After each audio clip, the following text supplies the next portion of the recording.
Bismillahirrahmanirrahim. Assalamu alaikum dear students. Hope you all are fine and having good health.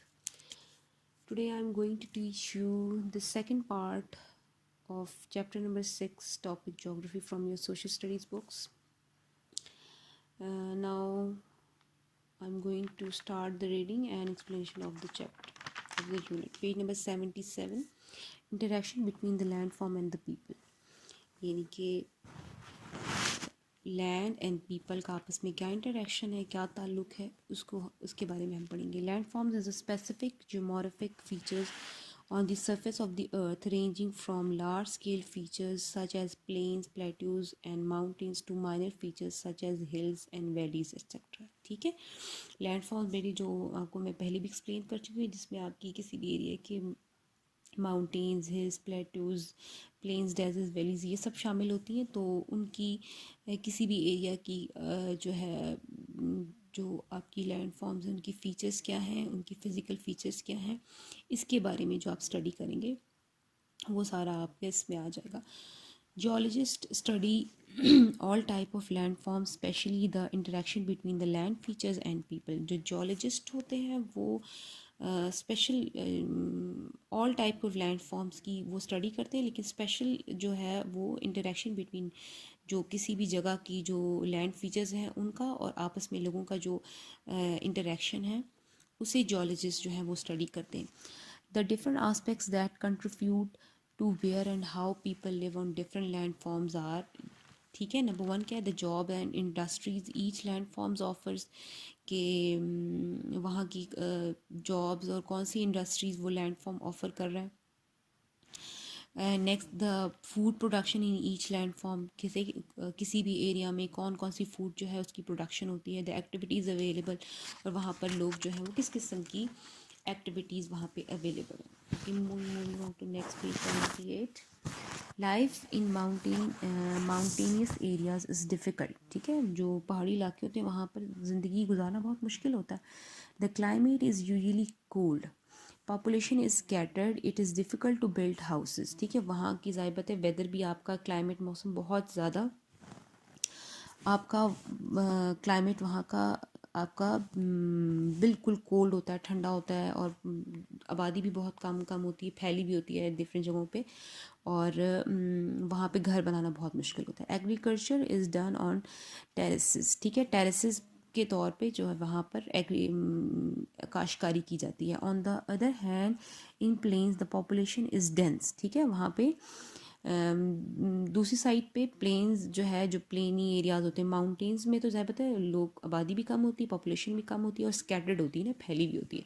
जबकि जो मैदानी इलाके होते हैं वहाँ की पॉपुलेशन बड़ी डेंस होती है. ठीक है. बड़े ही गुंजान आबाद होते हैं.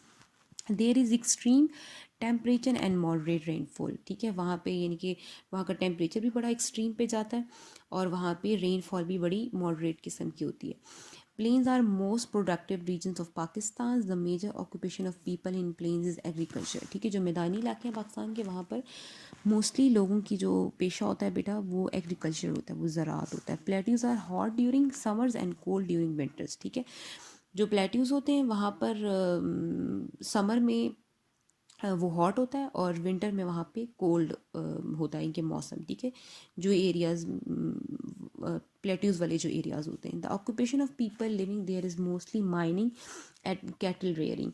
इन desert the life is harsh due to hot weather and less availability of water. People make their living by rearing cattle and agriculture. ठीक है. जबकि डेजर्ट जो है वो बहुत वहाँ का क्लाइमेट बहुत ज़्यादा हॉट होता है, गर्म होता है और वहाँ पे ज़िंदगी गुजारना बहुत मुश्किल होता है और लोग जो है वहाँ पे बहुत मुश्किल से ज़िंदगी गुजारते हैं.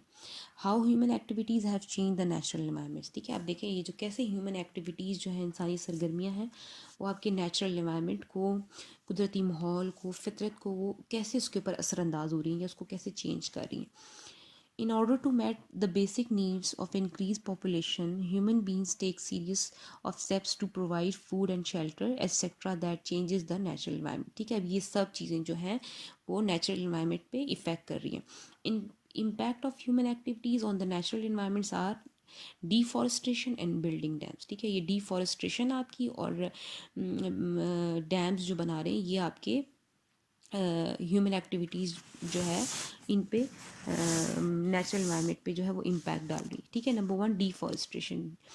Deforestation refers to cutting the trees without growing more trees. ठीक है, विदाउट ग्रोइंग मोर ट्रीज यानी कि अगर आप कटिंग कर रहे हैं दरख्तों की, दरख्त काटे जा रहे हैं लेकिन आप मज़ीद जो है वो और दरख्त नहीं लगा रहे। ठीक है, तो इससे कहते हैं डिफॉरेस्टेशन, कि आप दरख्त की तो कटाई किए जा रहे हैं लेकिन आप मज़ीद और पौधे नहीं लगा रहे। There are many reasons of deforestation such as, अब देखिए डिफॉरेस्टेशन के भी बहुत सारे रीजंस हैं ना। पहला रीज़न क्या है, forest are cut down to clear land for agriculture, factories, road, rail tracks and mining. ठीक है, अब ये देखिए फॉरेस्ट जो है, जंगलात को कहते हैं ना बेटे, जंगलात फिर इसलिए कट डाउन किए जा रहे हैं ताकि वहाँ पे ऐसी लैंड मुहैया हो जाए जहाँ पे आप एग्रीकल्चर कर सकें, जहाँ पे आप फैक्ट्रीज़ बना लें, रोड्स बना लें, रेल ट्रैक्स बना लें या माइनिंग कर लें। ठीक है, number two, there are also trees are also cut down to get wood to make home furniture and other things and for local fuel। ठीक है, फिर दरख्तों को इसलिए भी काटा जा रहा है कि ताकि लोग घरों का फर्नीचर बना सकें, अपने घर बना सकें, लकड़ी से, लकड़ी को यूज़ करें और उनको जला सकें। Due to overpopulation, more place is required for settlement of new people, so forests are cut to get more areas। ठीक है, ज़ाबिता, अब जैसे जैसे आबादी बढ़ती जा रही है तो वैसे वैसे लोगों की ज़रूरियात ज़िंदगी भी बढ़ती जा रही है, तो इसलिए उन्हें वहाँ सेटल होने के लिए, अपने घर बनाने के लिए, जलाने के लिए, तो ये सब जंगलात को ख़त्म करना पड़ रहा है और वो जो है लकड़ियाँ दरख्तों को काटे जा रहे हैं। ठीक है, और जबकि मज़ीद लगा नहीं रहे। Okay, page number 77.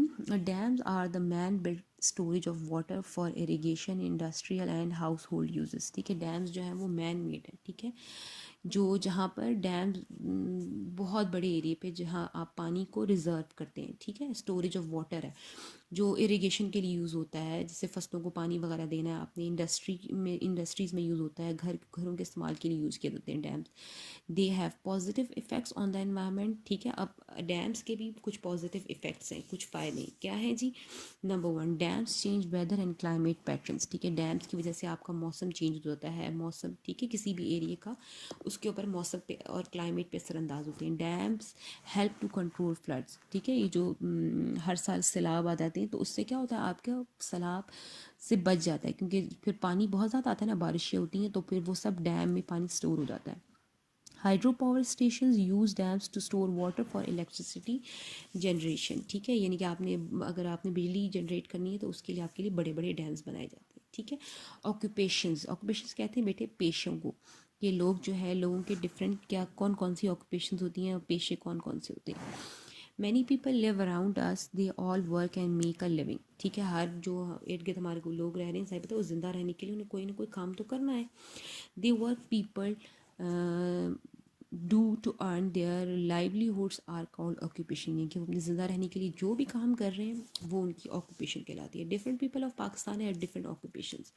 The major occupation in Pakistan are agricultural, industry and mining. ठीक है, ये तीन बेसिक आपकी ऑक्यूपेशंस हैं मेन जो पाकिस्तान में लोग करते हैं, ज़्यादातर एग्रीकल्चर, इंडस्ट्री और माइनिंग भी करते हैं। ठीक है, agriculture is the process of cultivation of land और soil for growing food and cash crops. ठीक है, एग्रीकल्चर क्या है, आपकी ज़मीन पे आपने बहुत सारी आपने जो फसलें उगा ली, ठीक है, जिस पे आप फसलें उगाते हो, ग्रो करते हो। ठीक है, और फिर कैश क्रॉप्स उन्हें आप सेल आउट करते हो, जिससे लोग अपनी ज़रूरियात ज़िंदगी पूरी कर रहे हैं, तो ये आपकी एग्रीकल्चर है। Pakistan is an agricultural country, large economy of Pakistan mainly depends on agriculture. तो पाकिस्तान का जो ज़्यादातर एरिया है वहाँ पे एग्रीकल्चर ही होता है, लोग ज़राअत पेशा लोग हैं, उनका पेशा ही ज़राअत है, ऑक्यूपेशन। और पाकिस्तान की page number 80, moving on to page number 80 बेटे। Around 70% of Pakistan population lives in the rural areas and is directly और इनडायरेक्टली लिंक्ड विद एग्रीकल्चर। ठीक है, पाकिस्तान के 70% एरिया जो है वो 70% जो आबादी है वो देहाती रूरल एरियाज़ में, दही इलाकों में रहती है, और उनका काम ही क्या है, उनका पेशा क्या है, एग्रीकल्चर है, यानी कि वो सिर्फ ज़राअत के पेशे से मुंसलिक हैं, वो फसलें उगाते हैं, फूड प्रोवाइड करते हैं।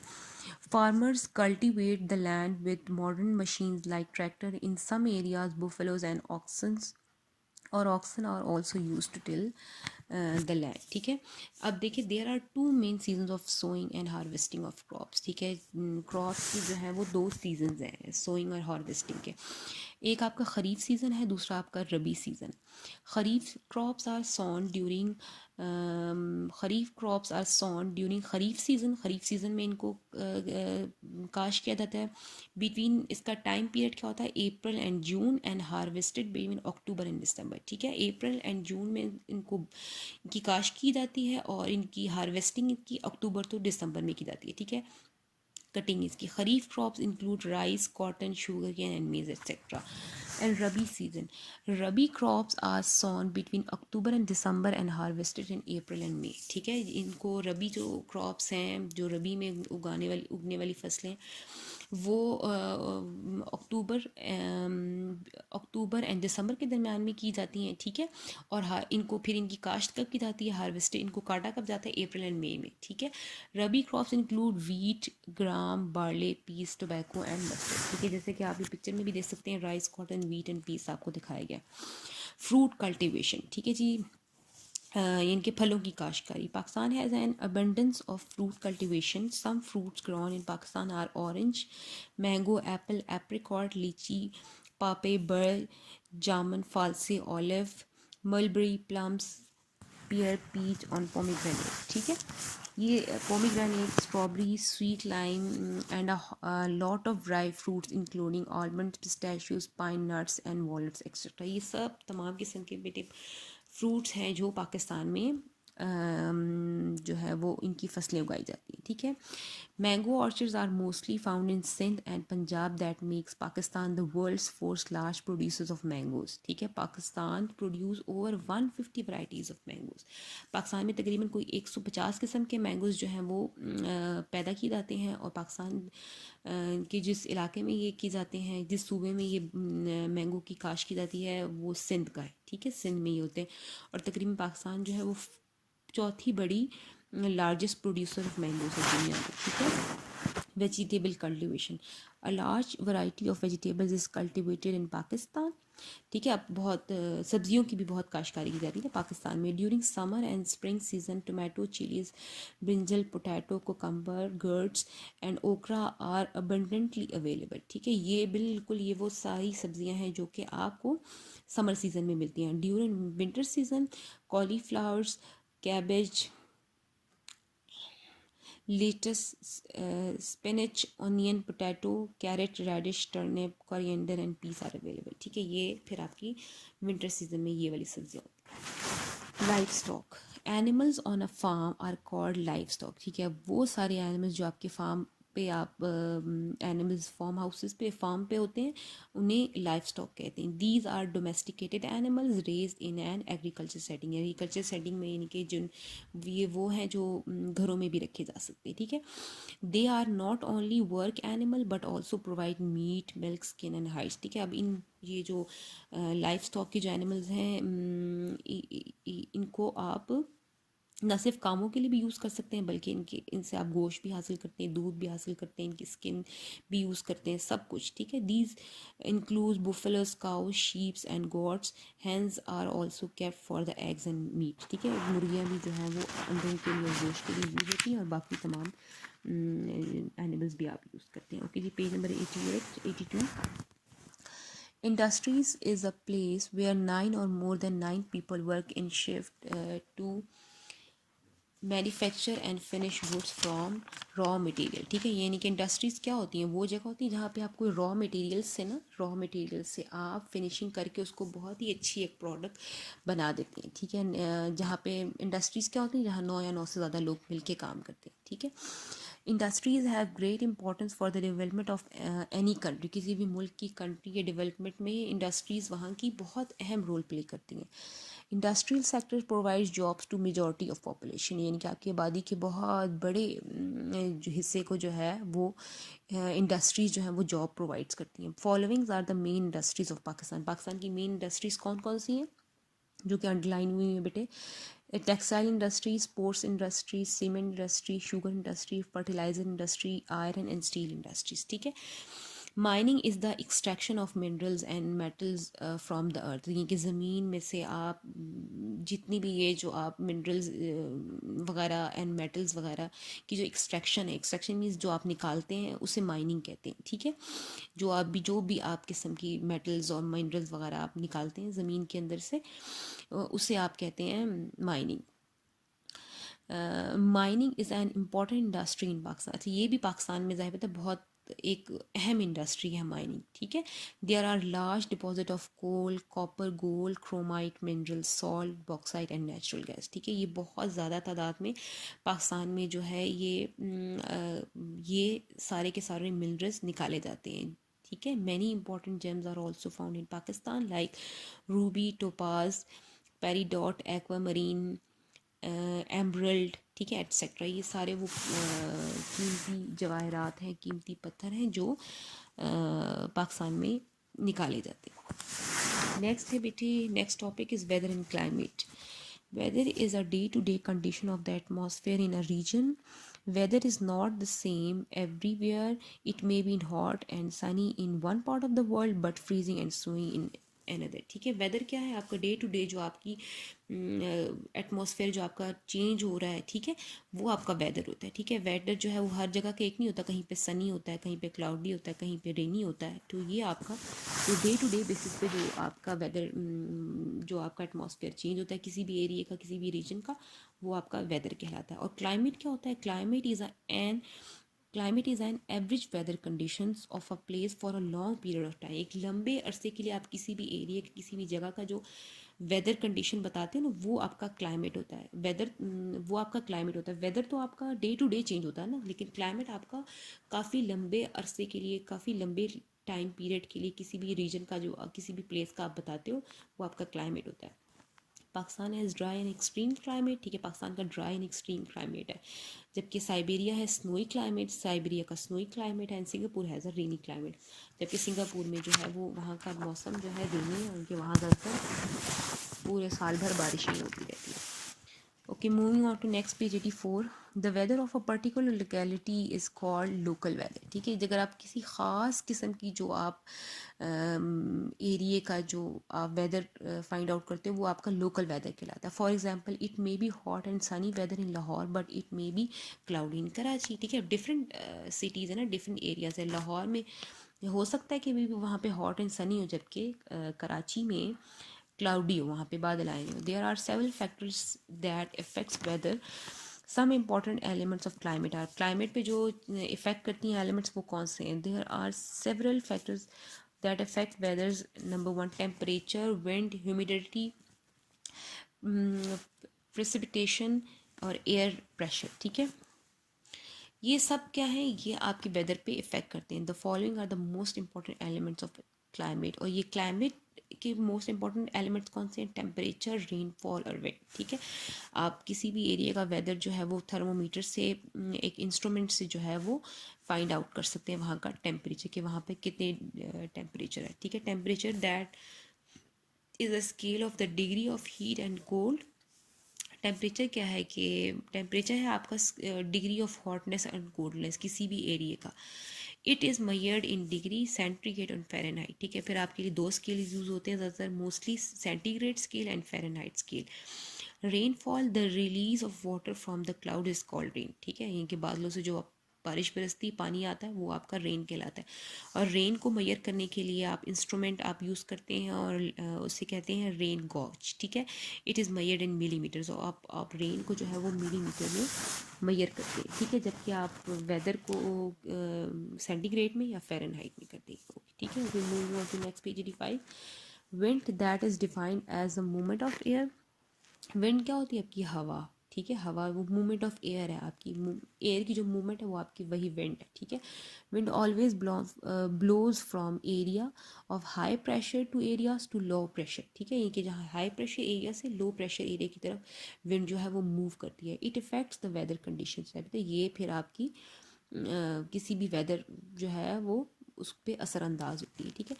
और wind is measured by an instrument called anemometer, ठीक है। It is measured in miles and kilometres per hour. Kilometres per hour, miles जो है इसको मैयर किया जाता है। ठीक है जी। Natural events that cause great damage और loss of life are called natural disasters. ठीक है, इनके जिससे आपकी जो कुदरती आपके कहते हैं ना आफात, जिससे बहुत ज़्यादा लोगों की ज़िंदगियों का लॉस हो जाता है, उन्हें नुकसान पहुंचता है, वो फिर आपके नेचुरल डिजास्टर्स हैं जो कुदरत की तरफ से होते हैं। दे इंक्लूड फ्लड है, अर्थक्वेक है, साइक्लोन्स है, वेलॉन्चेस है, वोल्केनो इरप्शंस है, लैंडस्लाइड्स है, ड्राउट्स एंड फेमाइंस हैं। ठीक है, जिसमें आपके ये सारे ये सैलाब, आपकी जलजले वगैरह आना, और ये जो साइक्लोन्स जो हवा के बड़े बड़े चक्कर होते हैं ये होते हैं। ठीक है, आपके आतिशियाँ वगैरह, खुश्क साली वगैरह, ड्रॉट मीन्स खुश्क साली एंड फेमाइन मीन्स कहत वगैरह जो पड़ जाता है। ठीक है, ये सब जो है ये आपके नेचुरल डिजास्टर्स है। ठीक है, the flood is an overflow of river water on to the land. ठीक है, जब आपका वाटर ओवरफ्लो कर जाता है, लैंड पे आ जाता है, तो फिर वो फ्लड की शक्ल अख्तियार कर देता है। It is the most common of all natural disasters. ठीक है, ये जो जितने भी आपके कुदरती आफात हैं उनमें ये मोस्टली कॉमन जो है ये फ्लड है। It can happen in any state and territory. ये इनके किसी भी आप स्टेट में किसी भी जगह पे ये फ्लड जो है आ सकता है। फ्लड आर कॉज्ड बाय, इसकी वजह क्या होती है फ्लड्स की? एक हैवी रेनफॉल, दूसरा रिवर ओवरफ्लोइंग। ठीक है जी। द शेकिंग, रोलिंग और sudden shock of the earth's surface is called earthquake. ठीक है, जब आपकी ज़मीन शेक करती है, हिलने लगती है ज़ोर से, तो फिर वो क्या, उसे क्या कहते हैं आप? ज़लज़ला कहते हैं। ठीक है, अर्थ की सरफेस जब हिलती है। It occurs due to the internal movement of the earth. ठीक है, आपकी ज़मीन की जब इंटरनल मूवमेंट होती है ना, उसकी अंदर की लेयर्स जब मूव करती हैं, तो फिर जो है अर्थक्वेक पैदा होते हैं। Wherever the crust is weak the tremors are called earthquake. ठीक है, जहाँ पे भी आपकी जो उसकी अर्थ की डिफरेंट लेयर्स हैं ना नीचे, तो अर्थ की कोई जो भी लेयर जब वीक हो जाती है कहीं पे और वो मूव करती है, तो फिर उससे क्या होता है कि आप अर्थक्वेक्स पैदा होते हैं। अर्थक्वेक्स जो हैं वो पैदा होते हैं, जिसकी वजह से अर्थक्वेक आते हैं, जिसकी वजह से बहुत ज़्यादा डैमेज होता है, लाइफ का भी होता है और वैसे भी नुकसान हो जाता है। ठीक है जी। ओके जी, moving on to next page. Avalanches are very fast flow of large amount of snow and ice down a mountain slope. ठीक है, it is also called a snow slide. Avalanches क्या होते हैं स्टूडेंट्स? एवेलॉन्चेस जो हैं वो आपके बिल्कुल जैसे आपके बहुत ज़्यादा लार्ज अमाउंट में जब आपकी स्नो जो है ना, बर्फ़, वो नीचे की तरफ, ठीक है, डाउनवर्ड नीचे की तरफ जो है वो स्लोप से वो नीचे की तरफ आती है, तो वो आपकी एवेलॉन्चेस कहलाती है। ठीक है, avalanches occur when the weight of the snow becomes more than its slope. यानी कि जब वो स्नो जो है, बर्फ़ का जो वेट है वो उसके स्लोप से बहुत बढ़ जाता है, तो वो फिर नीचे की तरफ मूव करता है। It can start due to any sudden shock, sound and movement of ice. यानी कि किसी भी जो है किसी भी हल्का से शॉक से, किसी भी साउंड से, आइस की ज़रा सी मूवमेंट होगी तो वो स्नो क्या है, नीचे की तरफ डाउनवर्ड जो है वो मूव करेगी, और इसे हम कहेंगे एवेलॉन्चेस। ठीक है जी। Safety measures in case of earthquake before, during and after earthquake. ठीक है जी, यानी कि आप कौन से हिफाजती इकदाम कर सकते हैं जब जल्जला आए। ठीक है, उससे पहले, आने से पहले भी, दौरान भी और उसके बाद भी।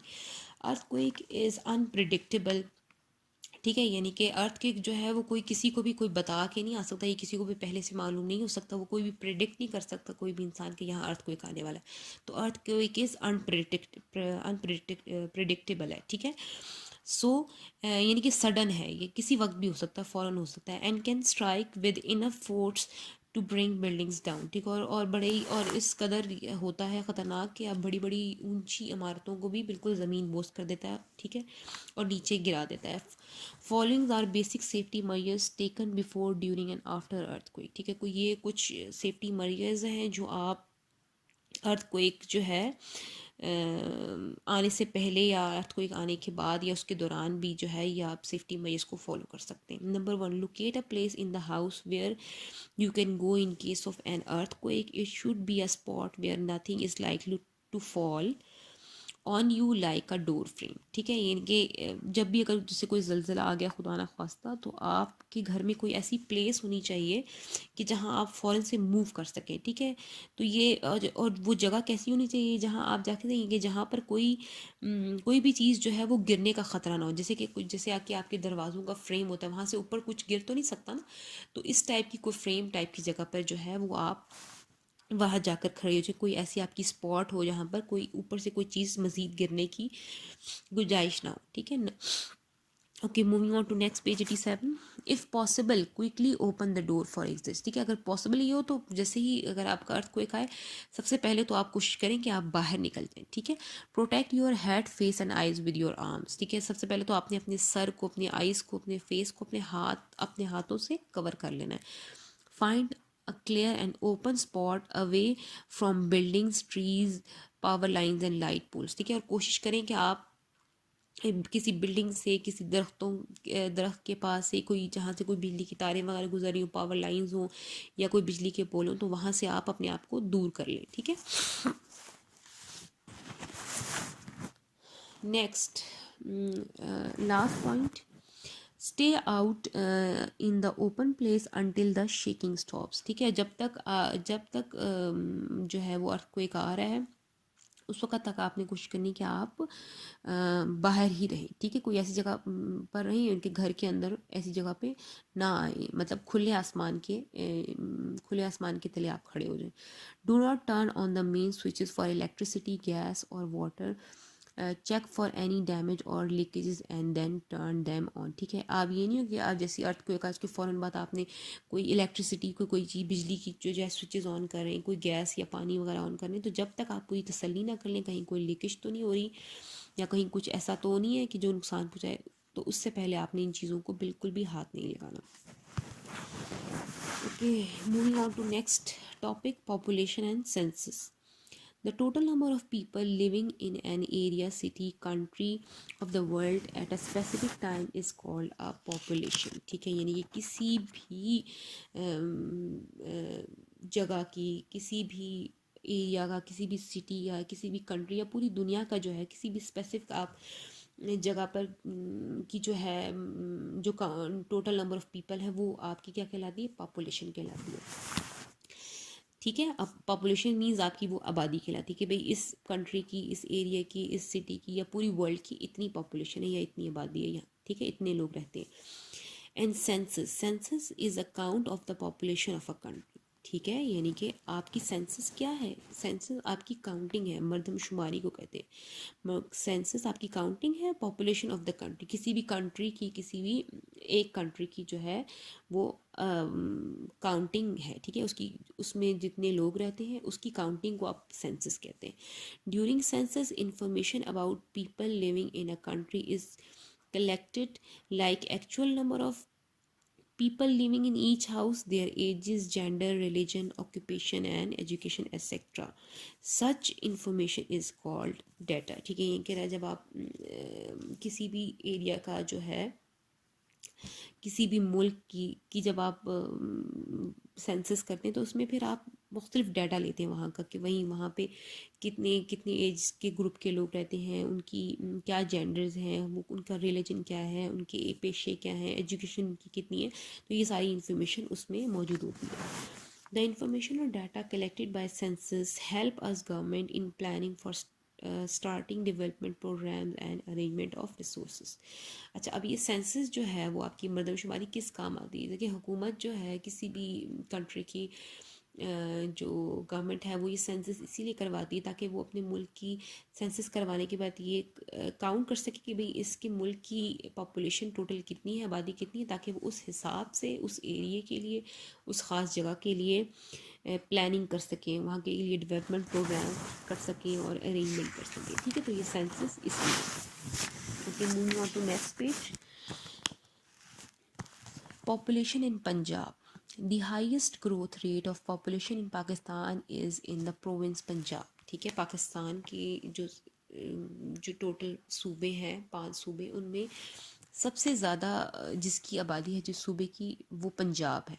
The distribution of Punjab the distribution of population in Punjab is not the same everywhere, ठीक है। पंजाब में भी जो है वो पॉपुलेशन की हर जगह सेम नहीं है, ठीक है। Some areas are densely populated and others are sparsely populated, ठीक है। इनके कुछ एरिया पे बहुत ही वो गुंजान आबाद हैं, बहुत ज़्यादा लोग रहते हैं, और कुछ जगहों पर बहुत कम लोग रहते हैं, ठीक है। For example Lahore is densely populated where is Rahim Yar Khan is sparsely populated, यानी कि लाहौर की आबादी बहुत ज़्यादा है जबकि रहीम यार ख़ान की आबादी उसके मुकाबले बहुत कम है।